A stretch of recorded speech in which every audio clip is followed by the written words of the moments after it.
Just last week, a group of Yoruba nation separatists, fully clad in military camouflage, invaded the Oyo State Secretariat complex and tried to forcefully gain access into the State House of Assembly. At the same time, one of the linchpins of the audacious affront now have been identified as Modupe Abiola Onitiri, reportedly made an attempt to declare a Republic Nation of Odua, which is a separate entity from the Nigerian nation. All arms of the law have since descended on the perpetrators, with the police recovering a small stash of arms and light weapons in the process. And various stakeholders in the Southwest geopolitical zone have dissociated themselves from last week's coup attempt, including Sunday Adeyemo, also known as Sunday Igboho, the separatist leader of the Yoruba Nation movement. Well, we are now being joined by elder statesman and leader of Afenifere, the pan-Yoruba socio-cultural and political organization, for his own thoughts on the Yoruba Nation agitation. What exactly is it all about? What are the major drivers? What is the way out? And where exactly does Afenifere stand? Good afternoon, and always great to have you on our program here on Newsday. Good afternoon. I'm happy to be with you. It's a long time. Too long. It's good to have you back. Can we first get your take on exactly what happened at the State House of Assembly and what the agitators, what could have been their motivations for such behavior?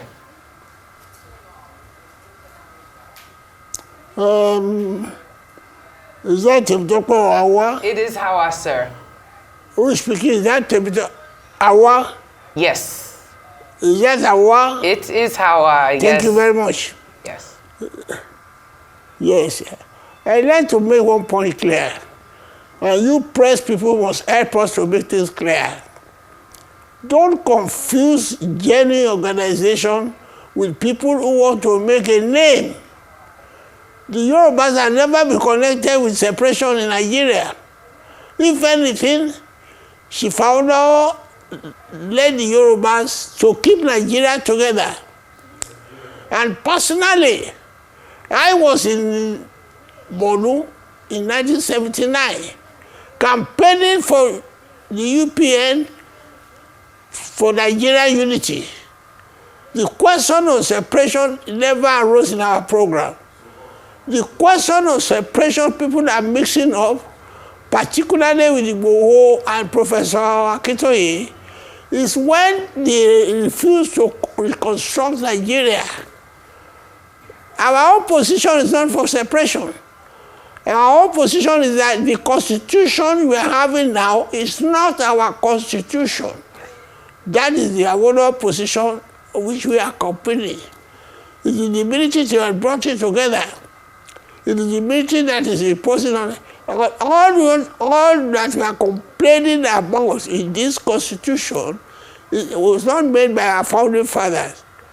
They were made by the imposed military constitution. That is why we say it must be changed.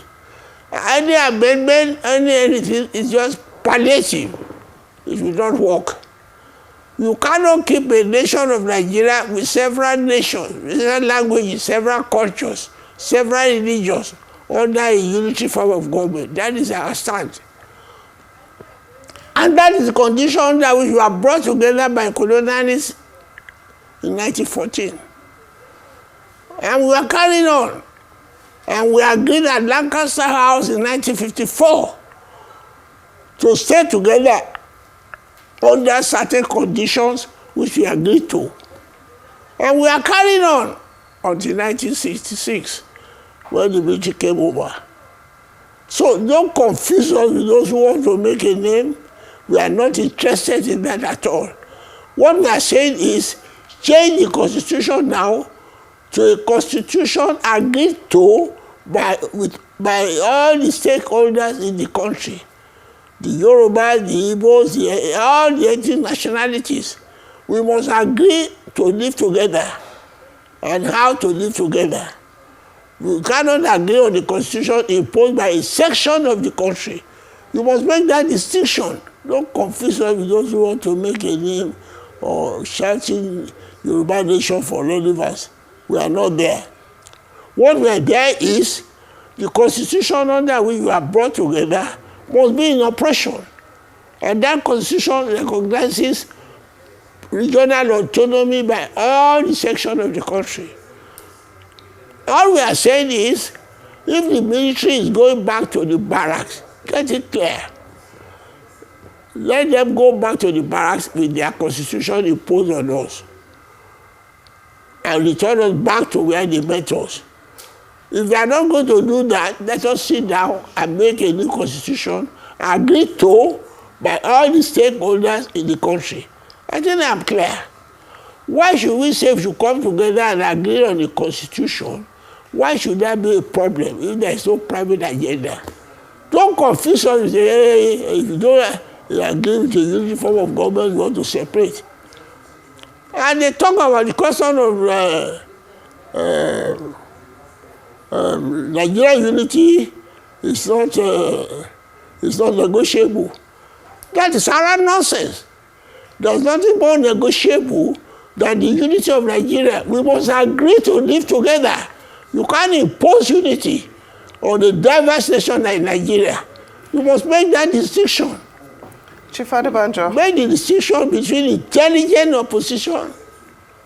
Now, Chief Adebanjo, your position is noted, but I'm wondering how you would advise the federal government to deal with the agitators, seeing as they are adamant and they are threatening to start a war if their members are not released. My dear, that is the business of the government. We have no business with them. The agitators have committed criminal treason. They should deal with them. They should go to what we are saying.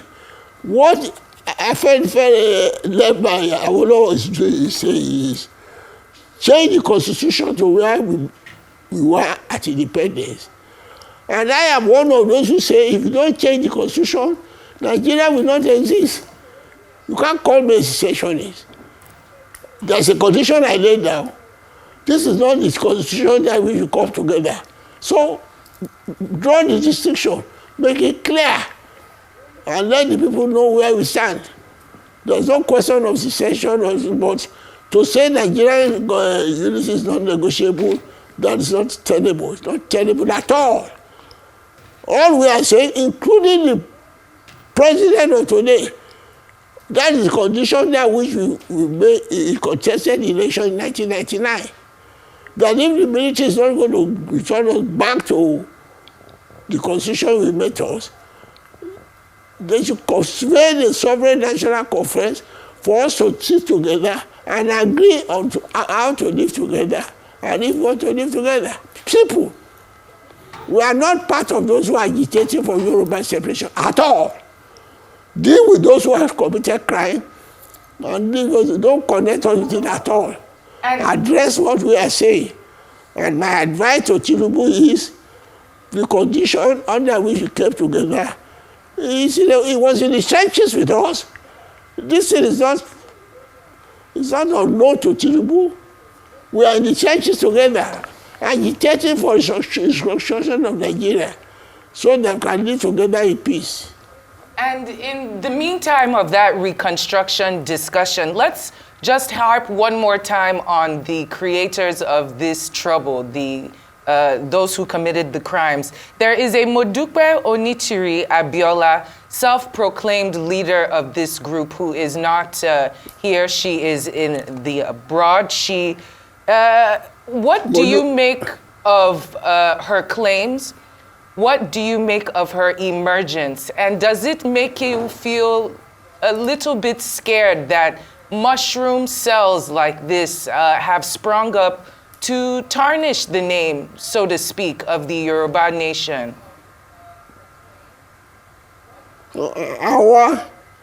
Nobody can tell me about the story of Nigeria. The name you are mentioning, I don't know her. I've never heard of her. Everybody wants to make a name. I don't know her.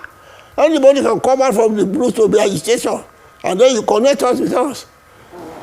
You are a journalist, you must know the history of this country. What connection? If you adopt a name that is popular with all, that is your business. You must be able to decipher whether it's a genuine connection or not.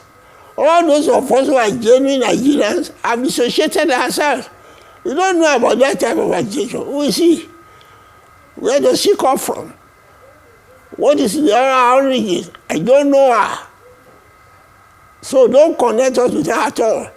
She has committed an offense. Let the authority of the day deal with her. Now, Chief Adebanjo, you said the president... Am I clear? Very clear. Very clear, sir. Now, you said that the president was in the trenches with you, that's with the people in Afenifere fighting for restructuring. So since you have such a very close relationship with him, are you optimistic that under his presidency, there will be restructuring and, of course, a new constitution that will be acceptable to everyone in Nigeria? Thank you very much, Dr. If Tinubu will leave a name behind, it is his responsibility to change the constitution now for what he has been fighting for. He should not be attracted by the position of power. He should remember what we fought for. Under one condition, he became the governor of Lagos State, sovereign national conference, regional autonomy. That is what we are fighting for. And God has placed him in a position now to implement it. The problem we are having now, he caused it. He brought us together with Buhari. Then we was having an alliance with him. You see how he has landed us. Now God has made him in a position to change the evil that he caused. So it is in his own interest and in the interest of posterity for Tinubu to change in Nigeria the present constitution which is imposed by us. And when people talk of amending the constitution, we don't make the constitution, it's the army that made it. We don't know about 33 states, we don't know about 77 local governments. That is the point we are talking about. And he's in a better position to appreciate it. So if God has placed him in a position to rectify the wrong, he will leave a legacy for Nigeria. And in order, thank you for that. You can ask him. You cannot deny. You can ask him. I said it publicly. He's in the trenches with us, fighting Abacha, fighting the military. He took part in that. It was on that basis that he became governor.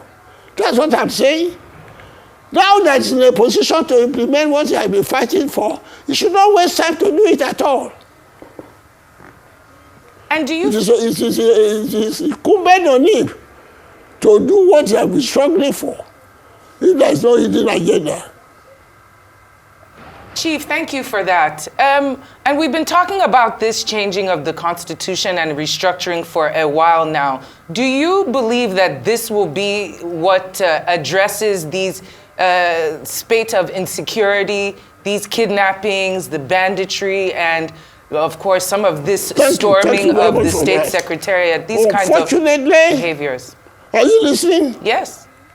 Well, just in case you didn't hear me the first time, sir, I was asking about the restructuring efforts and also the changing of the Constitution, whether in your belief that it will address these issues of insecurity, kidnappings, banditry, and non-state actors thinking that they can storm national secretariats. Thank you very much. It will. You see, many of the people agitating for restructuring, they don't know the implication. By the time you structure the country, you go back to federalism. There will be state police. There will be state local government in the region. Every region will take care of its security. So the question of Umaya being controlled from Abuja will not arise. That is why the thing lies. The question of progress, economy and otherwise, will be taken care by each state. I ask you, how can somebody say he can take care of a house better than the owner of the house? How can you sit down in Abuja and be taken care of Maiduguri? That is the point. All these are contained in the imposed constitution, which does not favor a multinational society like our own. That is the point we must take off. The implication of a constitution based on a federal system where every region is autonomous makes everything easy, both in development, economic, political, cultural, religious. They are all, every region will develop at its own space. That is the essence of federalism. You cannot have a unity form of government in a multinational society like Nigeria. That is the issue. All those you are talking about security, about this, they are all embedded on the fact that the whole country is being controlled by Abuja. There's no time on a program like this to explain to you what is contained in this constitution that we are opposing. A lot of objections are there. This question of revenue allocation that we are having now is not agreed to by our people, by the founding fathers. It is the military that imposes it. The question of security on a mono system is not agreed by us. They are all imposed by the military. So we say, let us go back to where we started, where we had peace, where we all ruled with peace. Southern rule with peace, Okpara rule with peace. That is what we want now. And we beg people to do that for us. All the try to patch the issue will not help us. Until you go back to the constitution that we should take together, there will be no peace in this country. Now, finally, Chief Adebanjo, you talked about the president, selling Buhari to Nigeria as part of the reasons why the country is in the mess it is now. But now that the president is in office, he's trying to rebuild the country. How would you assess President Bola Ahmed Tinubu's performance so far, especially the reforms that he has undertaken? My dear, I don't look for a job from Tinubu. All those ones are probably there. For me, for Tinubu to leave a legacy, the major thing you do now is to change this constitution now. And let every autonomy be enjoyed. Let every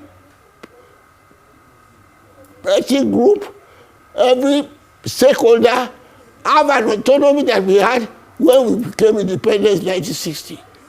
By the time we start to that, there will be peace. They are mining our road and everything. We concentrated in Abuja. We contribute money in the south. We take it to the north. And you want us to continue like that? You created more states in the north than in the south under this constitution. That is not the constitution we had at independence. Those are the issues at stake. And I'm saying again, Tinubu knows better. We contribute money in Lagos. Lagos and Kano, they have the same population. The military now changed the constitution. They created more local government in Kano than in Lagos. They created state gigawatt from Kano. They make 77 states out of Kano, and Lagos still remain at 20. And they say this number of states will be the basis of distribution revenue. The revenue that is contained in Lagos. If Tinubu is going to be fair to the people of Yoruba land and Lagos, immediately now that one should be changed. You can't run Peter to pay Paul. I am saying publicly, this constitution is cheating the South in particular. And for Tinubu to delay changing it is a betrayal of the people of the South. He knows it. Well, all the money that should come to Lagos, they said it to none. And they gave us a port seat. I am saying publicly, let him deny. He knows it. Well, Pa Adebanjo, It is always a pleasure to have you on the broadcast. Thank you so much for coming to discuss with us here on Newsday.